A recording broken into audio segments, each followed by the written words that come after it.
Hi and welcome back everyone. Today we're going to look at another key principle of play. We'll share 2 more games to add to your growing list of games, and we'll share our 3 top tips at the end as well. We are on week 3 of our Invasion Games scheme of work. We've looked at movement and creativity to increase our chance of scoring, and last week we looked at the defenders applying pressure and patience with the aim of stealing the ball back. This week we're going to look at another attacking principle, support. How we can help our teammate when they have the ball. We can look at support in this 2 versus 2 example. The support player is the teammate who doesn't have the ball. There'll be times during the game that one of your children will be under pressure from a defender. At this point, the support player needs to adopt a good position so that we can pass the ball to them. Now when that child has the ball, the teammate without it now becomes the support player. By adopting good support positions and passing the ball, we can make it really hard for the opponents to steal the ball off us. So let's see how this looks within a couple of games. Our first game is Invade the Castle and gives the children a real good opportunity to practice in a 2 versus 1 situation. Here we have 2 attackers playing against 1 defender, and it's worth asking the children, how, as the support player, could you best position yourself to help your teammate who has the ball? The aim for the 2 attackers is to try and get through the gate. Now some of the children might be able to do this on their own.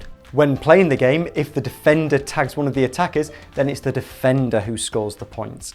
Encourage the support player to adopt a good position where they can receive the ball. Once they do that, it'll make it hard for the defender to get the ball off them, and hopefully they can use this opportunity to go ahead and score. Set up the game so that several groups can be playing at the same time. This means that each child gets a lot more goes, and therefore a lot more opportunities to learn and refine that support position. And our second game is Gauntlet, a game-based progression from Invade the Castle. You're going to set up 2 separate areas. In this example, we've coloured them white and blue to make it easy to visualise. The defenders must stay in their areas, and the attackers, adopting good support positions, must work together to try and get the ball to the end of the gauntlet. The defenders score a point if they tag the person with the ball. Without the ball doesn't count, and the attackers score a point if they can get to the end without the person with the ball being tagged. Play the game 3 times and then swap over. And here are our 3 top tips to help your teaching go even further. Our first tip is to consider the position of the support player.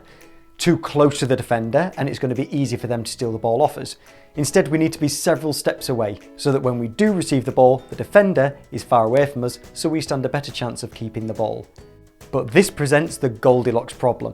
Too close and the defender steals it, too far away and we run the risk of the pass not being that accurate. Children will need to experiment until they find a distance which, in Goldilocks' eyes, is just right. Our second tip is to change the game so it looks a little bit more like a sport. Here we're going to change the area so there's a goal at each end, and the defending team must have a goalkeeper. This gives rise to a lot of 2 versus 1 opportunities so that we can practice that all-important support position. And finally, ask the support player to be clever with their positioning. Sometimes we might get into a space, but we can't get the ball to us because the defender is in the way. We could throw it over their head, but that's quite risky. Even better if we can find a new space, so that when we receive the ball now, we can move forwards and go and score. Thank you for watching everybody. I hope that you found this week's video useful.